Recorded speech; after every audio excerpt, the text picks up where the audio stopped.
رمضان maanta waxaynu si qoto dheer u dhuuxaynaa buugga caanka ah Surrounded by Psychopaths oo qoray Thomas Erikson. ma dareentay qof noloshaada ka mid ah oo soo jiidasho leh haddana agtiisa ku dareemayso ammaan darro? ma jira qof had jeer kugu eedayo waxyaabo aanad samayn? daqiiqadaha soo socda waxaan ku baran doonaa sida loo aqoonsado dadka dabeecadahaas leh iyo sida naftaada looga ilaaliyaba.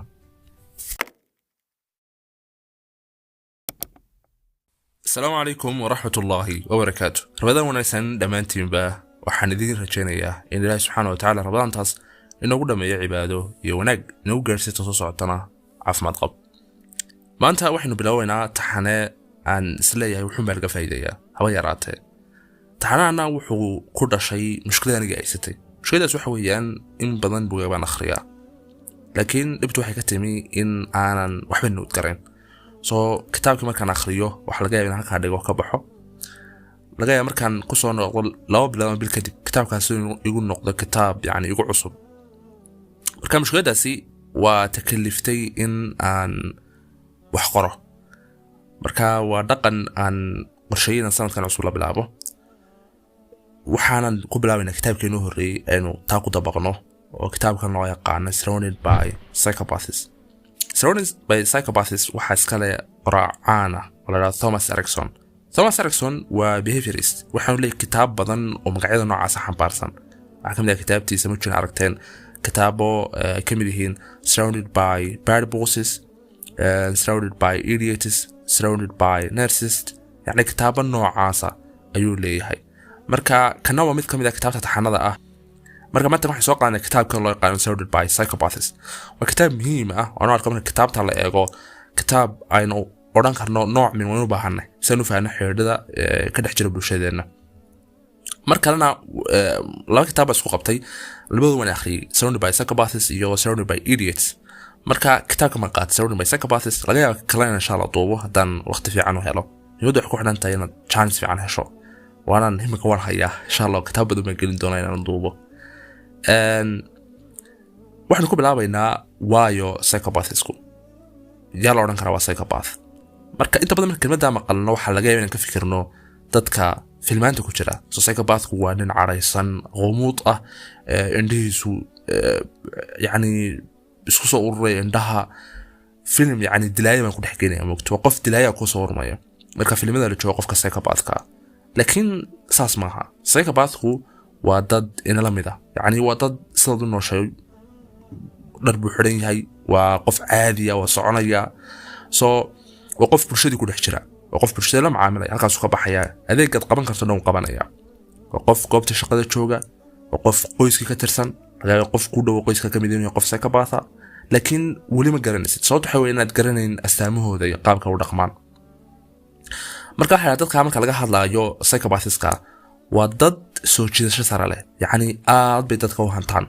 laakiin wax dareen dhab ah haba yarata ma xambaarsana. marka waxa dhahdaa waa no empathy yani wax jaxan haba yarata ku galiyaan dadkaasi ma jirto.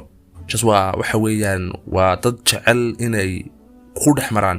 hadafkay leeyihiin ama waxay doonayaan inay ka faa'iideystaan wax kale oo ka rabaan yarata ma jirto. haddaba markuu ka hadlaayo qoraagu wuxuu leeyahay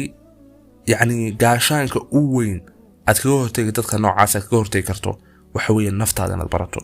naftaada meel la fadhiiso baro naftaada. marka waxa ku leeyahay barashada nafeed ee naftaada aad barato waxa weeyaan waxa ugu horeeya ee dadka kaga hortagi karto. marka haddii aad garanayso meelaha u nugushahay way adag tahay in lagu ciyaaro oo dareemada lagu dhaleelo.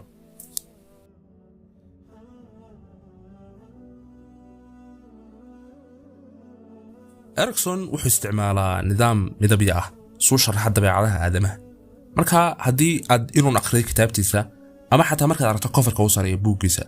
ama buugaagtiisa waxaad arkaysaa 4 midab oo ku yaala ee dadka ku dhex sawiran. marka waa midabka casaanka, midabka huruuda, midabka akhtarka iyo midabka buluuga. 4 midab uu isticmaalaa. 4 midab ayuu ku qaybiyaa aadamaha iyo dabeecadahooda. marka qofka psychopathka ama nafsiyan xanuunsanaya wuxuu midab kasta u isticmaalaa si gaar ah.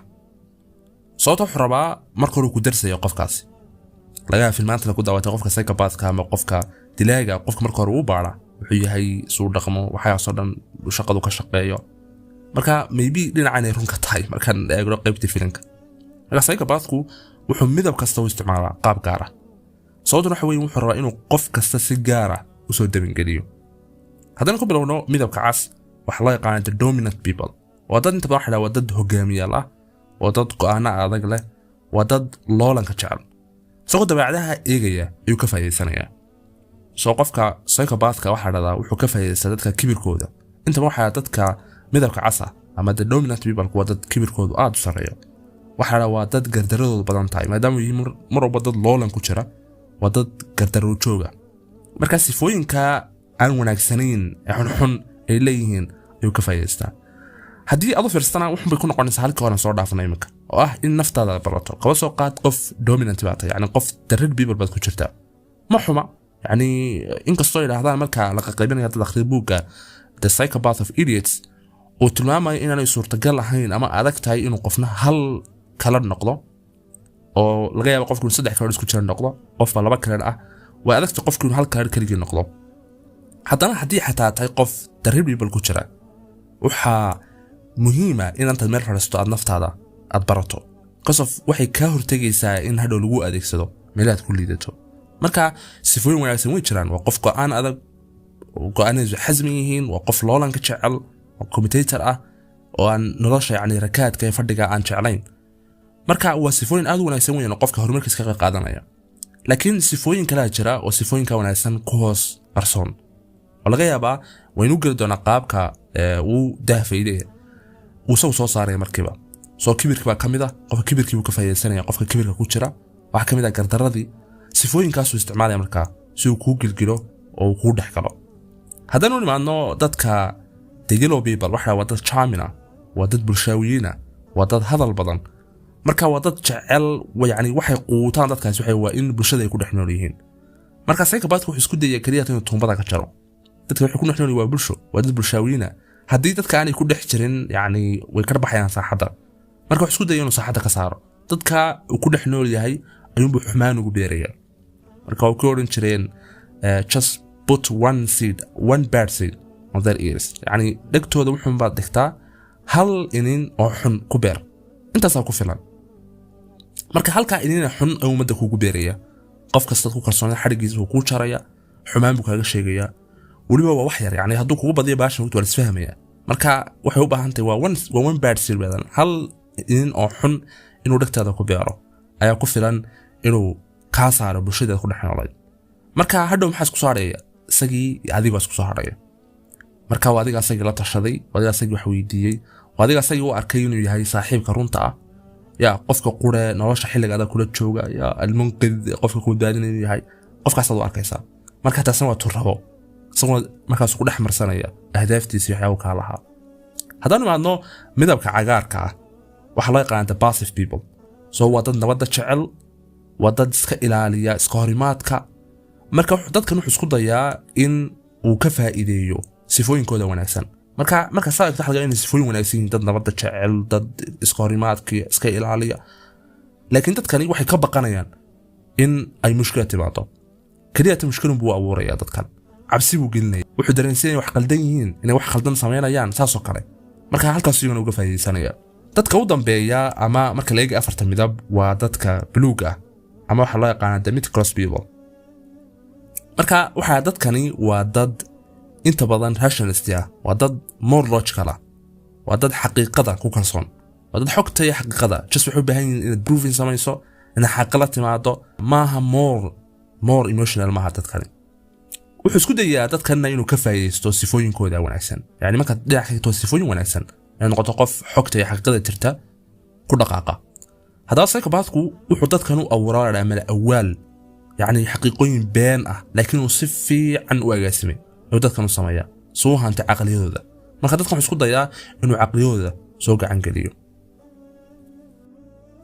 السايكوباثيسكو وحي استعمالان فرسوين مسك هذا خطروه يعني خطروه مركن لا يحي خطروه وحا انت بدن مركز هذا فرس هذا الكلمة كان لها أفرت قوادتك وقيبي توماس إريكسون مركز استعماله شاحذ الريسكيغا tusaalahaan kale muxuu gadanay in dadka uu sidaa u galo wuxuu oranayaa Thomas Erikson wuxuu abuurayaa new psychopaths buu abuurayaa soo ninkani wuxuu samaysanaya his and arms yani ciidankiisa u gaarka ninkan dhisaya marka tusaale kale markuu qofkii yellow people ka ahaa ama yellow person ka yani qofkii bulshaawiga ah saasoo kale wuxuu ka jaray bulshadii ku dhex noolaa aniga sheegnay yani tuumbadii buu gooyay because qofkan wuxuu quudanayay waa bulshadu ku dhex nool yahay markuu tuumbada jaro waxa isku soo hareeyay isagii iyo qofkii victimka ahaa marka qofka hadhow wuxuu u bedelayaa maadaama qofkan uu la saaxiibay xarinja saaxiib Soomaa qofka wuxuu la saaxiibay oo qof psychopath qofku talada ka qaadanay qofku wax weydiinayo qofku la nool yahay qof psychopath weeyaan marka wuxuu abuurayaa new psychopaths buu abuurayaa qofkan hadafku waa taa hada waxa jira habab caan ah oo psychopaths ku isticmaalaan oo lagu yaqaano wana kuwan farsamooyin ku sheegayo aan ku leeyahay farsamooyin khatar ah waana huwa 100% inuu soo maray qof farsamooyinkan ama labo ama mid ama saddex ba isticmaalay oo ku isticmaalay laakiin laga yaabo bariga inaad fahamsaneen laakiin haddii aad dib u yaraa reflections ama dib aad ugu yara noqoto dhacdooyinka soo maray laga yaabo inaad category inta u samayso taad wallahi qof hebel taas uu isticmaalay barigi waxa ugu horeysaa wax loo yaqaan gaslighting so gaslighting laga yaabo inaad maqashay waxa weeyaan markuu qofku isku dayiyo in xaqiiqo jirta like wax dhab ah ayuu isku dayaa inuu shay ka geliyo marka qaar waxa laga yaabaa ka shakado niyo mid waarant ama ad xaqiiqadiiba ka shaqataado niyo mala saamay ahayn qasab gaslighting musana qofkan marka walkii dhalinyartay weeris ugu xoraya maskaxda weeris ku xoraya qofkan waxa kamid ah kale waxa ay isticmaalaan wax loo yaqaan the silent treatment marka waa nooc ciqaab ah qofkani wuxuu ka jaray hadalkii ayuu ka joojinay in muddo ah wuxuu ku dareensiinayaa go'doon iyo inaad tahay qof dambiile ah buu ku dareensiinayaa yani kaarka victim ku ciyaaraya soo aamusaya lagu jiraya si lagu dareensiin inaad dambi ka gashay oo ay tahay inaad sagaraari geliso marka waxa lagu gelinayaa maxaa oran karnaa dareen go'doomina ayaa lagu abuuraya arinka saddexaad isticmaalana waa wax loo yaqaano love bombing marka waxa yiraahdaan bilowga xiriirka labada qof ee wada socda qofkan wuxuu qofkan kale ku shubaya yani jacayl iyo amaan xad dhaaf ah ayuu qofka kale ku abuuraya qalbigiisa marka lagu leeyahay xilliga waxa ku jira nooc min waa fiiskooda wajigooda waa nooc rabaayadayna qofku rabaayadinaya jacayl badan amaan badan xad dhaaf ah ayaa qofka lagu shubaya kadib marka in muddo baash socoto ayaa laga goosanaya yani waa dark psychology aad u xun waxa kamid ah kale waxay adeegsadaan wax loo yaqaano the triangle drama marka xirada waxay soo dhaxgeliyaan qof saddexaad bay ku soo dhaxtaraan relationshipka ama xiriirka ka dhaxeeya qofka nooc doona ahaado ujeedka ugu weyn laga leeyahay waxa weeyaan waa in lagu dareensiiyo inuu jiro qofkan ku kula tartamaya saaroosan dadka psychopathka inta waxa wada soo jeeda shalay marka wax lagu dareensiiyo nooc min kaba soo qad qof xiriir ka dhaxeeyo waxa qofka uu soo dhaxtaraya xiriirkii si lagu dareensiiyo in tartan meeshan ka jiro yani waa qof lagu tartamaya adeere hay ma qof beerska yaala ayaa lagu dareensiinaya moogta marka waxa sifooyinkaasi ama yan oran sifooyine xeeladahaasi waa kuwa ugu caansan ay isticmaalaan gaslightingka the silent treatment love bombing iyo the triangle drama hadaba su'aasha ugu waxa weeyaan sidee nafta u badbaadin kartaa sidee nafeena ugu badbaadin karnaa qofka psychopathka haddii aad isku aragto in aad dhex fadhida meelahan yani iminka qodobo baan soo sheegnay ama aad xaaladaha ku jirto waa maxay talaabooyinka aad qaadayso waa su'aal muhiim ah haddaba buugu wuxuu siinayaa ama Thomas Erikson wuxuu inoo sheegayaa qodobo cadcad qorshayaal buu siinayaa ay taayeen qaadno si aynu uga badbaadno qofka noocaasa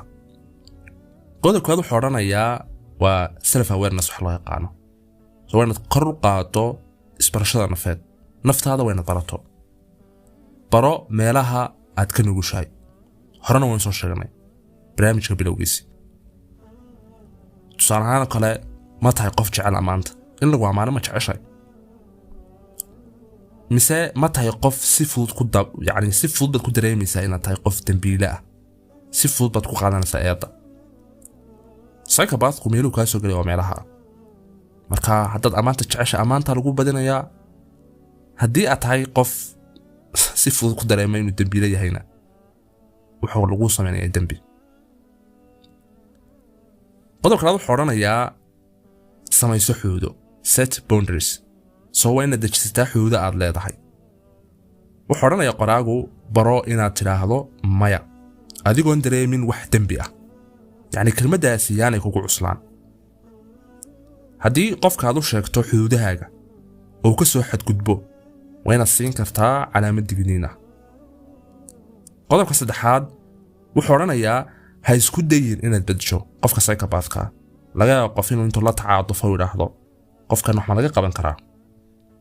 Thomas Erikson wuxuu taagan yahay qofkan haba isku dayin inaad beddesho wuxuu ku leeyahay waa arrin ama waa khalad aad u weyn inaad ku fikirto in qofka psychopathka aad beddesho qofkan nafsiyan xanuunsanaya psychopathka waa wuxuu ku leeyahay waa cillad xidid ku leh habdhiska neerfaha ee qofka maaha wax lagu daaweyn karo jacayl maaha wax lagu daaweyn karo naxariis isku day kasta oo samayso inaad ku beddesho qofka waxay sii kordhinaysaa uu ku leeyahay fursad kale oo adiga lagu xukumo fursad kale oo adiga lagu qabsado marka ka fogow intaad ka fogaan karto qofka psychopathka talabada u dambaysa ama qodobka ugu dambeeya aad iska ilaalin karto wuxuu odhanayaa Thomas Erikson baxso wuxuu ku leeyahay talada ugu muhiimsan ku siin kara Thomas Erikson waxa weeye haddii aad ogaato inaad la macaamilayso aad la dhaqmayso qof psychopath ha la doodin ha istifaacin kaliya ka fogow baxso ayuu ku leeyahay xiriirka ay leeyihiin dadka noocan ah waa mid ku dhisan kaliya inay ka faa'iideystaan yacni xiriir wuxuu kula sameeyaa qofka noocan ah waa inuu ka faa'iideysto ma leh dareen dhab ah oo ka dambeeya waxaan uu kula sameeyaa ama xiriirkan uu kugu jiro saadaadeed baxso ka carar qofka noocan ah gunaanadkii waxaan ku soo xidhnaa buugga wuxuu baad xasuusnaataa in qof kasta oo istamarin sameeya aynan odhan karin waa psychopath laakiin dabeecad kasta waxyeelo ku geysanaysa waa inaad ka fogaataa noloshaadu waa mid qaali ah marnaba ha ogolaan in lagu xadgudbo nabadaada gudeed iyo farxadaadaba oo ku odhan jiray aqoontu waa awoode waxaan rajaynayaa in haba yaraatee maanta hadalkaa badan aan soo akhrinayay wuxuun aad ka faa'iiday ood maanta awood u leedahay inaad naftaada ku difaacdo intaan ku kulmi doono barnaamij kale iyo kitaab kale oo aad qurux badan waxaan idinkaga tegayaa assalaamu calaykum waraxmatullaahi wabarakaatuh